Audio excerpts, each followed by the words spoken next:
इस वक्त जो है वो, अगर हम आलमी मंजरनामे पे बात डालें तो फ्रांस इज़ अंडर अटैक का हमें टैग हैशटैग चलता हुआ मिलेगा। फ्रांस के अंदर तारीख के बदतरीन मुजाहरे हो रहे हैं और वो मुजाहरे खून रेज हो चुके हुए हैं, और खून रेज मुजाहरों के बाद जो है वहाँ पे सूरत हाल बहुत ख़राब हो गई है। अब तक की इतलात के मुताबिक 200 से ज़ायद लोग जो हैं वो गोलियां लगने से मारे जा चुके हैं। इस वक्त सोशल मीडिया के ऊपर, ट्विटर के ऊपर जो टॉप ट्रेंड चल रहा है, न सिर्फ पाकिस्तान में बल्कि दुनिया भर में, वो चल रहा है कि स्वीडिश प्रोडक्ट्स को बॉयकॉट किया जाए, यानी स्वीडन की जितनी भी मसनूआत हैं उनका बॉयकॉट किया जाए। और आज की वीडियो में आपको बताऊंगा कि वो कौन कौन सी मसनूआत हैं जिनके बारे में कहा जा रहा है कि ये स्वीडन की मसनूआत है, लिहाजा इनको बॉयकॉट किया जाना। फ्रांसीसी पुलिस ने अब तक 1300 के करीब लोगों को फसादात में मुलव्वस होने के बायस बंद कर दिया है। ज़्यादा इनकी ज़िंदगी मुश्किल बना दी है। दुनिया का कोई एटम बॉम्ब नहीं, कुछ नहीं, कुछ भी इतनी ख़राब चीज़ नहीं, इतनी तबाही नहीं मचा सकता है।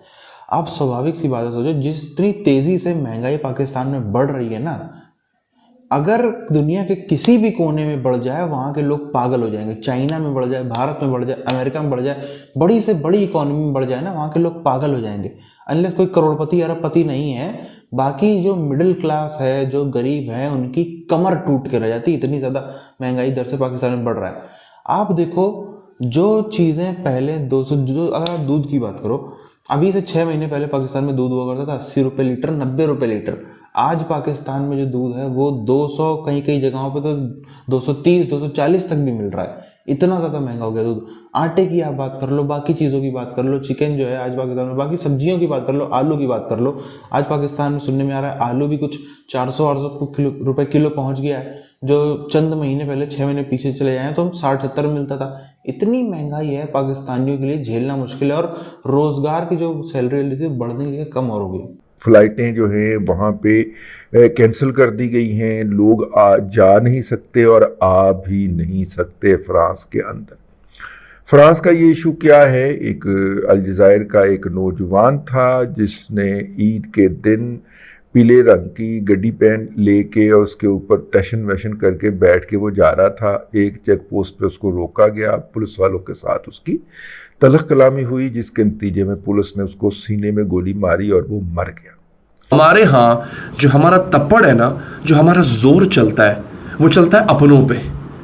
अपनों पे यहाँ पे क्या होगा, यहाँ के दुकानें जलाना शुरू कर देंगी। स्वीडन को इस वक्त तनहा करने की कोशिश की जा रही है। एक ऐसा मुल्क है जिससे न सिर्फ बाकायदा कुरान को जलाए जाने की, कुरान की बेहुरमती करने की परमिशन दी है, बल्कि बाद में उसको बैक किया, यानी उस बंदे को सपोर्ट किया जिसने ये कभी हरकत की थी। वो तो बाद में प्रेशर पड़ा तो बाद में जाके उसके खिलाफ FIR दर्ज की गई है। लेकिन इस वक्त अगयार को भी ये होश आ गया है कि पाकिस्तानी और दीगर मुस्लिम कंट्रीज़ जो हैं वो इस बात को टॉलरेट नहीं करेंगे। वो उस मुल्क के कानून को, उस मुल्क के आइन को मानेगा जहाँ पे वो पनाह लेने की कोशिश कर रहा है। और उनके यहाँ मज़हब को सियासत से निकाले जाने के बाद, रियासत से निकाले जाने के बाद, अब उनके लिए उनका जो मज़हब है वो 2 चीज़ें रह गई हैं। एक चीज़ ही रह गई है, उनका आइन है। वैसे गैर रवायती तौर पे वो 2 चीज़ों को मजहबी जोश व खरोश के साथ परफॉर्म करते हैं। ईरान ने कह दिया है कि फ़िलहाल हम सिफारती ताल्लुकात स्वीडन से मुनक़ते करते हैं और नया सफ़ीर हम तब तक नहीं भेजेंगे तब तक कि इस मसले का हल न निकल आए। यही डिमांड पाकिस्तान में की गई थी कि आप अपना सफ़ीर वापस बुलाएं, आप एहतजाज करें, आप बताएं कि हम लोग जो है वो इस्लाम को और कुरान को हम लाइटली नहीं लेते हैं। हम लोगों ने ईद पे क्या किया पता है आपको? ईद पे जनाब हमने बड़ा शोरगुल किया कि गैर मुस्लिम अगर कुर्बानी कर रहे हैं उनके घरों के फ्रीज़र से गोश्त उठा के ले गए हम। ये लोग जो वहाँ पे पहुँचे हैं, इनका एहतजाज इसके ऊपर है कि हमें तालीम में, हमें फिर जॉब्स के अंदर, फिर महारतें सिखाने में जानबूझ के पीछे रखा जाता है। और ये फ्रांस के अंदर और यूरोप के अंदर बहुत बड़ी बहस है। फिर वहाँ पे जो वहाँ के जो एक्सट्रीमिस्ट नेशनलिस्ट हैं वो कहते हैं कि भाईजान आप आए ही यहाँ पे हिजरत करके तो नौकरी की तलाश में थे, कुछ पैसे कमाने आए थे, अब भी आप जो कमाते हैं वो वापस भिजवाते हैं। लेकिन जहां मामा बनना चाहिए वहां नहीं बन पा रहे हम। ईरान ने कहा है एम्बेसडर नहीं जाएगा, तुर्की ने कहा है ऐसी की तैसी, अफ्रीकन ममालिक ने कहा है ऐसी की तैसी। एक पाकिस्तान ऐसा मुल्क है कि जिसने, आप हैरान मैं इस बात पे हो रहा हूँ, रशिया ने कहा है, रशिया की पार्लियामेंट ने इस पे बाकायदा तौर पे एक करारदाद पास की है। सदर पुतिन ने कहा है कि हमारे मुल्क में अंदर कुरान की बेहरमती करना जुर्म है, करने वाले को सजा दी जाएगी। पुतिन कह रहा है, गैर मुस्लिम कह रहा है। ये वाला मामला जो था, ये चार्ली हेब्रो के ने जब नबी करीम सल्लल्लाहु अलैहि वसल्लम के कार्टून छापे थे तो उस वक्त भी लाइमलाइट में आया था, फोकस में आया था, और जो था उसके ऊपर दुनिया भर से एहतजाज हुआ। फ्रांस ने उस एहतजाज की परेका के बराबर भी अहमियत नहीं दी और उन्होंने कहा कि ये हमारा कानून है और ये कानून ऐसे ही रहेगा। नाज़रीन, 10% जो है हमारे यहाँ वो इलेक्ट्रिकल ट्रांसफार्मर्स आते हैं। अभी जो ट्रांसफार्मर होते हैं जो हम लगाते हैं, बिजली का ट्रांसफार्मर जो है, वो हम 10% वहाँ से स्वीडन से मंगाते हैं। उसके बाद क्राफ्ट पेपर एक होता है जो कि किसी भी चीज़ को बनाने के लिए इस्तेमाल होता है, कागज़ होता है ख़ास किस्म का, क्राफ्ट पेपर कहते हैं उसको, 7% हम वहाँ से मंगाते हैं। अच्छा जनाब, फिर हम जो केमिकल्स हैं, जिसमें एक बड़ा अहम केमिकल है सल्फेट केमिकल, वुड पल्प, वो केमिकल भी वहाँ से मंगाते हैं। जो थे फ़िरका परस्त जो हैं वो फौरी तौर पे मैदान में कूदे और उन्होंने उसको, कुरान को आग लगाने वाले को अहले तशीह करार दे दिया। हालांकि ये बहुत वाज़ेह तौर पे उस खबर में लिखा हुआ है कि वो ईरानी मिलिशिया के क्रिश्चियन सेगमेंट का मेंबर था, यानी कि वो ईसाई है। लेकिन ऐसे किसी भी शख्स का जो इस तरह की हरकत करता है उसका किसी मज़हब से कोई ताल्लुक नहीं होता। सामने आ चुकी है उन ब्रांड्स की लिस्ट है नाज़रीन जो कि स्वीडन के हैं। अब अगेन ये ब्रांड्स ये शेयर किए गए हैं सोशल मीडिया पे, ट्विटर पे। कहा जा रहा है कि ये ब्रांड्स हैं जो कि स्वीडन के ब्रांड्स हैं, बहुत बड़े बड़े नाम हैं, आपके सामने आ चुके हुए हैं, और कहा जा रहा है इनका बॉयकॉट किया जाए, अवामी सतह पे किया जाए। हुकूमत ने तो नहीं करना कुछ, लिहाजा अवामी सतह पे इनका बॉयकॉट किया जाए।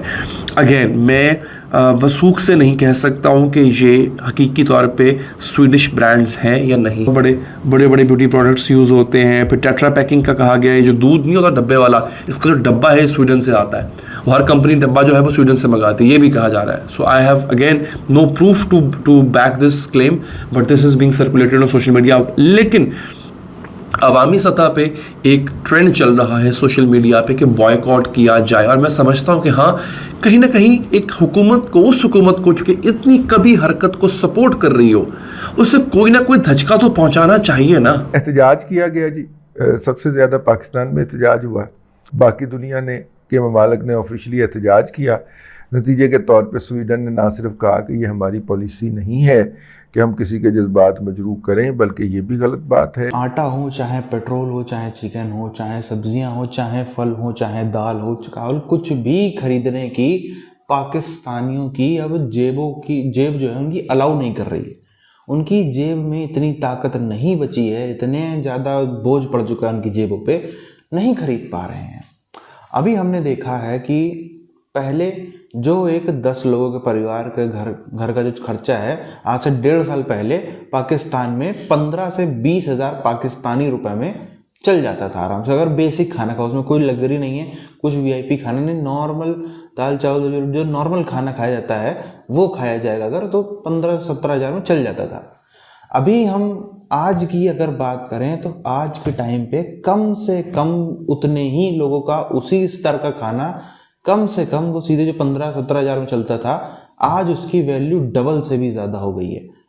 कम से कम 35-40 हज़ार में वो बेसिक राशन चलता है। उसके बाद जो किराया घर पे रहता है, तो किराया भी देना है, बिजली का बिल इतने खतरनाक आ रहे हैं पाकिस्तान में 15-20 हज़ार बिल आ रहे हैं। भारत से आपको शायद ये बात बड़ी अजीब लगे, पर कम से कम 6 गुना ज़्यादा बिजली के बिल आ रहे हैं। जितनी बिजली भारत में यूज़ होती है, सब कन्वर्जन करने के बाद भी उतने ज़्यादा बिल वहाँ पर आ रहे हैं। जिस घर में कुछ नहीं है, मात्र एक पंखा है, एक 2-4 बल्ब, 2-4-5 बल्ब जल रहे हैं, कूलर है, टीवी है, कोई बहुत वीआईपी ना एसी लगा है ना कुछ लगा है, एक कूलर है, एक से ज्यादा कूलर भी नहीं है, ना कुछ उनके यहाँ इलेक्ट्रिसिटी पे इंडक्शन कुकर पे खाना पक रहा है, बेसिक चीज है, वो फोन चार्जर लैपटॉप बेसिक चीज है एकदम। उसमें भी लोगों के बिल जो है वो 25-25, 30-30, 35-35 हजार पाकिस्तानी रुपये में आ रहे हैं। तो इतना सा तो बिल आप अंदाजा लगा तो क्या स्थिति है वहां की।